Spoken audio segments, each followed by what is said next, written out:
Breaking news just this hour. Donald Trump, a few minutes ago, threatened to add an additional 25% tariff on steel and aluminum imports, effectively doubling the tax that comes onto Canadian goods, set to come into force tomorrow, March 12th morning. That would take those tariffs, as I mentioned, up to 50%. The CBC's Sarah Levitt joins me now again from Washington. You know, Sarah, that Truth Social post just came out as we were discussing. You've had a chance to read through it. So have I. And let's go through in part what it says. And he says that this is really, Sarah, in retaliation for the move that Ontario's premier took yesterday. He said, based on Ontario, Canada, adding a 25% surcharge to electricity being exported to 3 U.S. states. And he says that's why he's going to double the tariff on steel and aluminum coming from Canada to the U.S. Here is just a portion of what he put up there. Sarah, what have you learned so far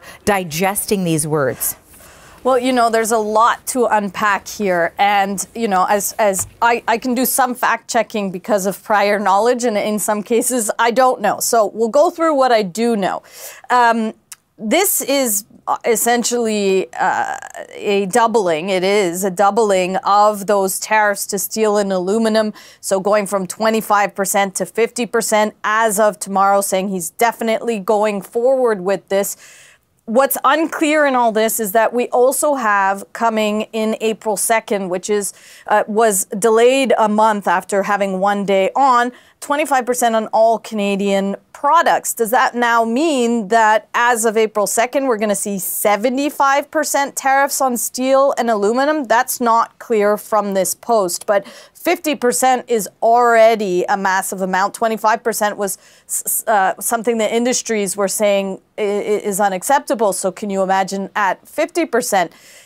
Industries have said they've already reacted. They've already seen reaction even before this, with layoffs, with production slowdowns, with reorienting their market. So that's that one aspect that isn't entirely clear whether as of April 2nd it'll be 75%. But what we do know, tomorrow morning, 50% tariff on all steel and aluminum coming into the United States from Canada.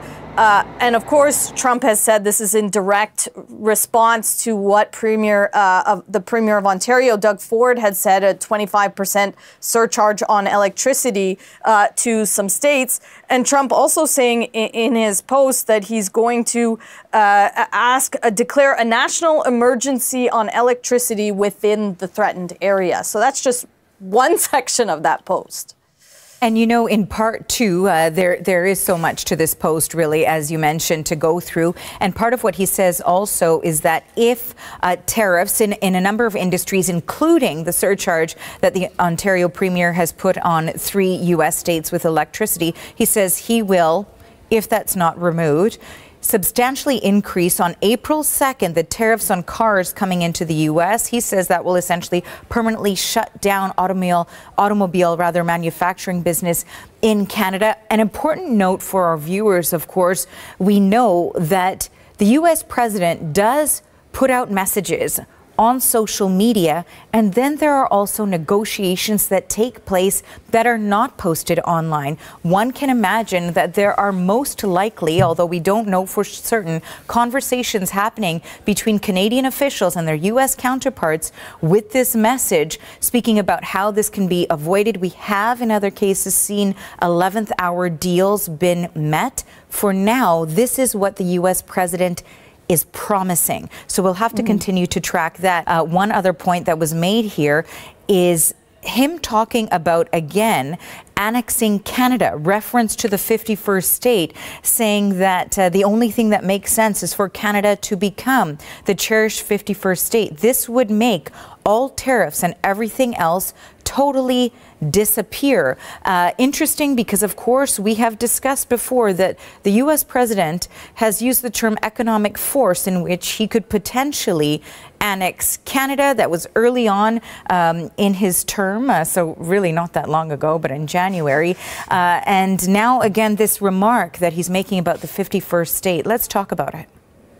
Yeah, you know, what started as a joke, I think one of the first times we heard this was when Trump had won his election, was not yet inaugurated, was not yet president, and Prime Minister Justin Trudeau went down to Mar-a-Lago to speak to him, and there was a joke made about the 51st state. Well, now that joke is being taken a lot more seriously, and every time Trump brings this up or he calls Justin Trudeau Governor Trudeau, we'll see what he does with Mark Carney. But, you know, he does offer a slight compliment here. He says, "Your brilliant anthem, O Canada, will continue to play." And then bookends it with, "but now representing a great and powerful state within the greatest nation that the world has ever seen." These talks of the 51st state have really amped up, and we have heard that the federal government and people within Canada are taking what Trump says seriously. This post another gut punch to the idea that the 51st state could become Canada. So, as I said, from that post, a lot to unpack. What I'm understanding right off the bat, tomorrow morning, 50% instead of 25% on steel and aluminum. That's in retaliation to the 25% tariff on electricity that Ontario has put on the U.S. He says he will back out of these tariffs if Canada becomes part of the United States. Also talking about cars, talking about dairy, just a lot to unpack. And of course, we're going to hear from hear from the White House. There's a press briefing this afternoon, so maybe we'll have a little bit more clarity there. Yes, press briefing at, I believe, 1 p.m. Eastern time. Perhaps more clarity. Certainly, we expect off. Here's his response. I want to send more electricity down to the U.S., to our closest allies, or our best neighbors in the world. I want to send more electricity. Is it a tool in our toolkit? 100%. And as he continues to hurt Canadian families, Ontario families, I won't hesitate to do that. That's the last thing I want to do. I apologize to the American people. There's one person to be blamed, and that's President Trump. There's one person to be blamed if we go into a recession. It will be called the Trump recession, no one else. When I was talking to them and with the foreign ministers of France, of Germany, of the EU, and also of the UK, what we were going through, and saying, hey, we're the canary in the coal mine, guys. This is coming to you. You're next.